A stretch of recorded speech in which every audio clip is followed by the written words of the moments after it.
আর মূল সমস্যা হচ্ছে বাঙালিদের একটা জাতিগত সমস্যা আছে। একটা তো আমাদের মধ্যকার যেটা বলেছি, তাদের এমনি বাঙালিদেরও কিছু জাতিগত সমস্যা আছে। এমনি দেখা যাচ্ছে সৌদি আরব বা আফগানিস্তান, যেগুলো গোত্রভিত্তিক কালচার, যারা এদের গোত্রভিত্তিক কালচারগুলো খুবই স্ট্রং, তো ফলত ওদের মধ্যে এমন অনেক কিছু আছে যেগুলো আমাদের মধ্যে নাই, যেগুলো বাই নেচার জন্মগত বলতেছে।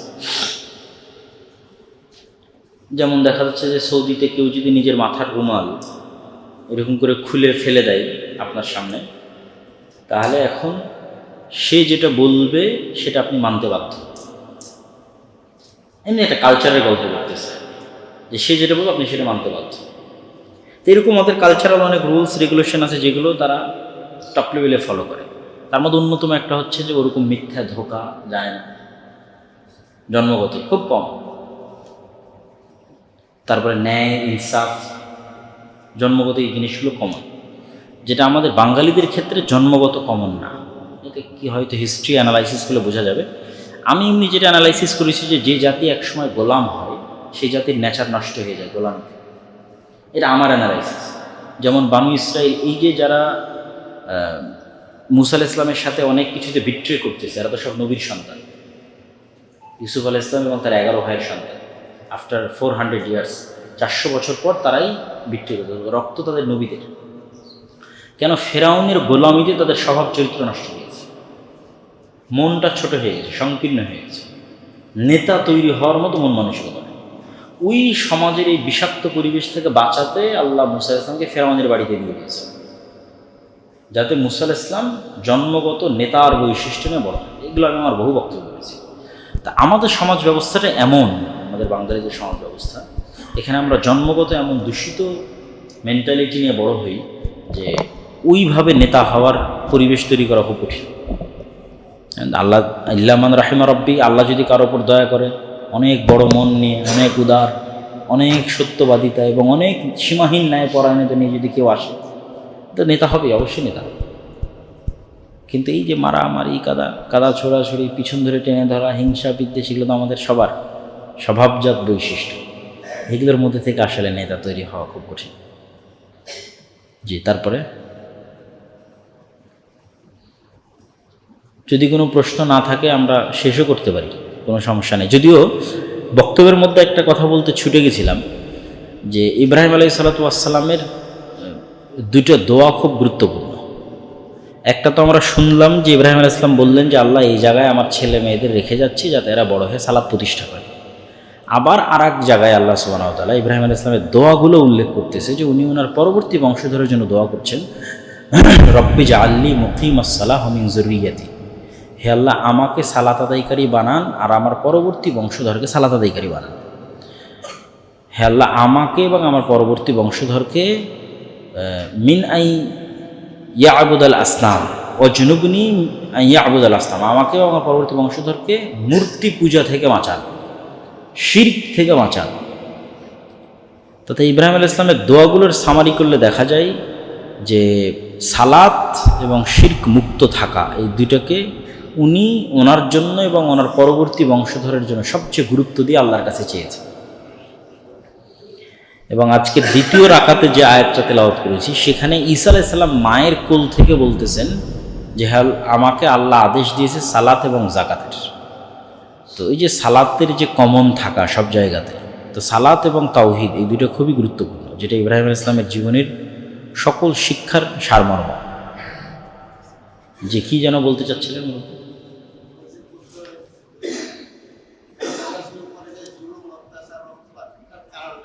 কাদের উপর জুলুম অত্যাচার রক্তপাত?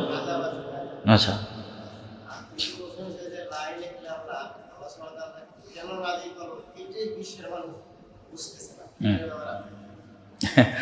পরের প্রশ্নের উত্তর বলতে পারবো না, কি আপনি বোঝাতে চাইলেন? আগের প্রশ্নের উত্তর হচ্ছে আল্লাহ সুবহানাহু ওয়া তাআলা কখনো গজব দেন, কখনো পরীক্ষা দেন। পরীক্ষা দেন ভালোর উদ্দেশ্যে, পরীক্ষা দেন ভালোর উদ্দেশ্যে। গাজার মানুষ যেই পরিবেশের মধ্যে দিয়ে যাচ্ছে, এই পরিবেশের মধ্যে দিয়ে গাজার কিছু মানুষের ঈমান অবশ্যই ওই সর্বোচ্চ স্তরে পৌঁছে যাবে যেটা ছোঁয়া অন্য কারো পক্ষে সম্ভব নয়। মাঝে মধ্যে যখন আমরা গাজার কিছু ভিডিও দেখি তখন আমরা আঁচ করতে পারি যে ওই লেভেলের ইমানটা তারা ধরতে পারতেছে বলে মনে হয়, যে বাপ মারা গেছে, ভাই মারা গেছে, বোন মারা গেছে, তারপরেও কী পরিমাণে স্ট্রং তাদের বক্তব্য, তাদের কথাবার্তা, আল্লাহর ওপর তাওয়াক্কুল। তো জীবনে পরীক্ষা না আসলে বিশুদ্ধ হয় না, মানুষ পরিশুদ্ধ হয় না। আরাম এবং আয়েশের মধ্যে কখনো বিশুদ্ধতা আসে না। সোনাকে যেমন খাঁটি করতে, লোহাকে যেমন তরবারি করতে আগুনে পুড়তে হয়, এবং কোনো আর্মিকে যখন কমান্ডো হতে বিশাল ট্রেনিং সেশনের মধ্যে দিয়ে যেতে হয়, তো ইমানকে মজবুত করার জন্য দুনিয়াবী পরীক্ষা নিরীক্ষা খুবই জরুরি। তো আল্লাহ যখন কোনো জাতিকে দিয়ে বড় কোনো কাজ করাতে চায় তখনও তাদেরকে পরীক্ষার মধ্যে দিতে পারে। এটা একটা কারণ হতে পারে, গজবও হতে পারে। নিজেদের পাপ, গুনাহ, আমল আখলাকের ত্রুটি, যেগুলোর কারণে তাদের গুনাহ খাতা মাফ হবে, এই শাস্তির মধ্যে দিয়ে গিয়ে তাদের গুনাহ খাতা মাফ হয়ে যাবে। আমরা ভালো ধারণা হিসেবে প্রথমটাই ধারণা করতে পারি যে আল্লাহ তাদেরকে দিয়ে ভালো কিছু করাবেন, এই জন্য তাদেরকে পরীক্ষার মধ্যে ফেলেছে। কেননা পৃথিবীর শেষ সময়ের সকল ফিতনা এই জায়গাকে কেন্দ্র করে হবে। যেটা আমি আজকে বক্তব্যে বললাম যে ইহুদিরা এবং খ্রিস্টানরা দাবি করতেছে তারা ইব্রাহিম আলাইহিস সালামের অনুসারী, আর ইব্রাহিম আলাইহিস সালাম এবং তার ছেলেমেয়েরা থাকছে কোথায়? জেরুজালেমে। আর ইহুদের খ্রিস্টানরা আছে কোথায়? ইউরোপ আর আমেরিকায়। তাহলে আপনি যদি আমেরিকার ইসরায়েলকে বলেন তোমাদের সারা পৃথিবী দিয়ে দিলাম, তোমরা এই অঞ্চলটা ছেড়ে দাও, তো ওদের মনে হবে আমরা ইয়েতিম। কেন ইয়েতিম? হিস্ট্রি থেকে ডিসকানেক্ট হয়ে যাবে। সুলাইমান আলাইহিস সালামের হিস্ট্রি তাদের হিস্ট্রি, তারা মনে করে সুলাইমান আসলাম কোথায় থেকে শাসন করেছে? জেরুজালেম থেকে। ঈসা আলাইহিস সালাম কোথায় জন্ম হয়েছে? জেরুজালেমে। তাহলে আমি যেই নবীকে ভালোবাসি সেই নবীর শহর হচ্ছে মসজিদ আকসার শহর। তাহলে আমাকে যদি বলা হয় তুমি সারা পৃথিবী নিয়ে নাও কিন্তু এই শহর দিয়ে দাও, তাহলে আমি এতিম। তো এই জন্য কিয়ামতের পূর্ব মুহূর্তে মারামারি, গণ্ডগোল এবং ভয়ঙ্কর যুদ্ধ এই অঞ্চলেই হবে। এই ফিলিস্তিন, এই জেরুজালেম, এই শাম, এই অঞ্চলের মানুষের উপরই তো দাজ্জালের ফিতনা আসবে। তো এইরকম পরীক্ষার মধ্যে দিয়ে প্রস্তুত না হলে তো ওই রকম ফিতনায় তারা পাশ করতে পারবে না। কিছু না কিছু মানুষ তো ইমানের পরীক্ষায় পাশ করবে। আর যারা ইমানের পরীক্ষায় পাশ করবে, দুইটা শহরের নাম বারবার এসেছে, শাম আর মদিনা। মদিনার মানুষ শেষ জামানার ফিতনায় পরীক্ষায় পাশ করবে, শামের মানুষ শেষ জামানার ফিতনার পরীক্ষায় পাশ করবে। তাদের ইমান থাকবে মজবুত, তো ফলত পরীক্ষা তো তাদের হবে স্বাভাবিক। প্রশ্ন করেছেন যে সকল এলাকায় জুমার সালাত মহিলাদের জন্য ব্যবস্থা নেই, ওই সকল মসজিদে জুমার খুতবা কি মাইকে দিতে পারবে? কে দিবে জুমার খুতবা? জুমার খুতবা তো ও মানে জুমার খুতবা মেন মাইকে বাজবে, এইটার জন্য কোনো শর্ত নাই। সব জায়গাতে জুমার খুতবা মাইকে বাজতে পারে। সৌদিতে আমি জানি না এখন কি অবস্থা, কিন্তু এমনিতে আমরা যখন ছিলাম সব জুমার খুতবা, কোরআন তেলাওয়াত, আজান যেমন আমাদের মাইকে বাজতেছে, ফুল সালাত এবং ফুল খুতবা সৌদিতে মাইকে বাজে। কমপ্লিট সালাত, কমপ্লিট খুতবা, সব 5 ওয়াক্ত সালাতের সালাত হচ্ছে মাইকে বাজে। তো এইটা কোনো ইয়ে নাই, কোনো শর্ত নাই যে এই শর্তে মাইকে বাজতে হবে, বাজতেই পারে। দাওয়াত, কোনো সমস্যা নেই। কাছাকাছি হলেও করতে পারে, এই যে মসজিদ দেওয়াল তার পাশে একজন করবে, বেশি দূর থেকে পারবে না। জি,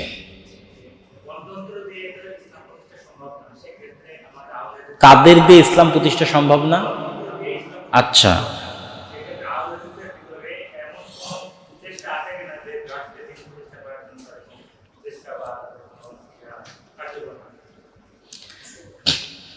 রাষ্ট্র ক্ষমতার মালিক হচ্ছেন আল্লাহ। কুলিল্লাহুম্মা মালিকাল মুলক তুতিল মুলকা মান তাশা। ক্ষমতার মালিক আল্লাহ। আল্লাহর ওয়াদা হচ্ছে আপনি আল্লাহর শর্ত পূরণ করতে পারলে আল্লাহ আপনাকে ক্ষমতা দিবে, এটা আল্লাহর ওয়াদা। ওয়াদাল্লাহুল্লাযী, আল্লাহ ওয়াদা দিয়েছে যারা আমানু ওয়া আমিলুস সালিহাত, যারা ঈমান আনবে, সৎ আমল করবে, এদেরকে আল্লাহ ধন সম্পদ ক্ষমতা সবগুলোতে স্থিতিশীল করবে, দিবে, প্রতিষ্ঠিত করবে। প্রশ্ন হচ্ছে আমরা সেই যোগ্যতায় পৌঁছতে পেরেছি কিনা। আপনি যদি ক্ষমতার যোগ্য না হন, আল্লাহর নামে পাওয়ার ক্ষমতার যোগ্য না হন, তাহলে আল্লাহর নামে আপনাকে ক্ষমতা দিবে না। আপনি তো গণতান্ত্রিক রাজনীতি করে, যেমন আগে আওয়ামী লীগ ক্ষমতা ছিল, এখন বিএনপি, আপনি একটা দল করে ক্ষমতায় চলে আসতে পারেন, তার আল্লাহর নামে ক্ষমতা আসেনি। আল্লাহর নামে, আল্লাহর দয়ায় আল্লাহ আপনাকে ক্ষমতা দিবে। এই ক্ষমতা পাওয়ার জন্য আল্লাহর যে ক্রাইটেরিয়া আছে সেটা ফিল আপ করতে হবে। গায়েবের যে কার্যকরণের সূত্র আছে, গায়েবের যে কার্যকরণের সূত্র দুনিয়াতে প্রতিফলন হলে গায়েবে নির্ধারিত হয়ে যাবে যাকে ক্ষমতা দেওয়া হোক অটোমেটিক। ওইটা আপনি কমপ্লিট করতে পারছেন কিনা, তাহলে আল্লাহর মদদে, আল্লাহর সাহায্যে, আল্লাহর সহযোগিতায় আপনি রাষ্ট্র ক্ষমতা পেয়ে যাবেন। তো রাস্তা কি? রাস্তা এটাই, সেটা হচ্ছে গায়েবে নির্ধারিত যে শর্ত আছে সেটা দুনিয়াতে পূরণ করে। সেই শর্তগুলো আল্লাহ কোরআন এবং হাদিসে বলে দিয়েছে, এবং আমি আমার বহু বক্তব্যে অ্যানালাইসিস করেছি কীভাবে লিডারশিপ তৈরি হয়, কীভাবে নেতা তৈরি হয়, কীভাবে আল্লাহ একটা জাতিকে উত্থান ঘটায়, কীভাবে একটা জাতিকে আল্লাহ ক্ষমতা দেয়। মুহাম্মদ সাল্লাল্লাহু আলাইহি ওয়াসাল্লামের জীবনের চাইতে আর বড় উদাহরণ আর নাই।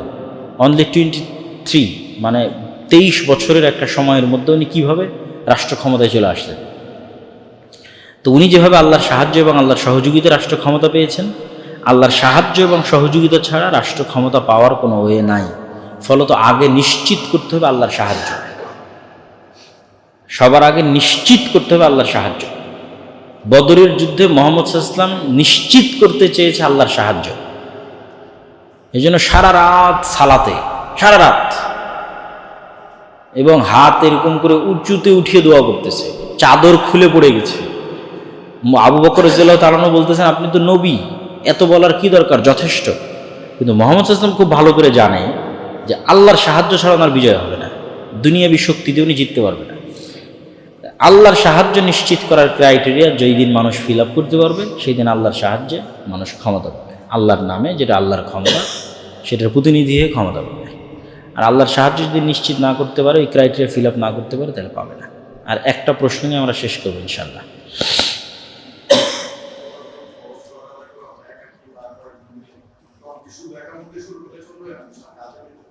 যদি আশেপাশে আজান হয়ে থাকে, আজান দেওয়ার দরকার নাই।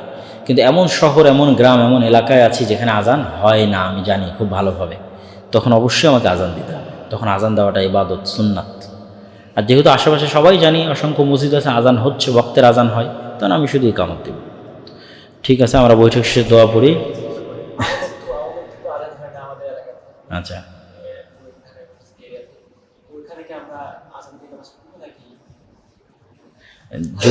যদি একত্রিত জামাত করার পরিবেশ থাকে আজান দেওয়া যায়। একাই পড়ার জন্য আজান দেওয়ার দরকার নেই। কোনো একটা মুসল্লা, মসজিদ করে একত্রিত হয়ে ফ্লোরে কোথাও জামাত হচ্ছে, অগ্রিম আজানের আগেই তা আজান দিতে হবে। জি,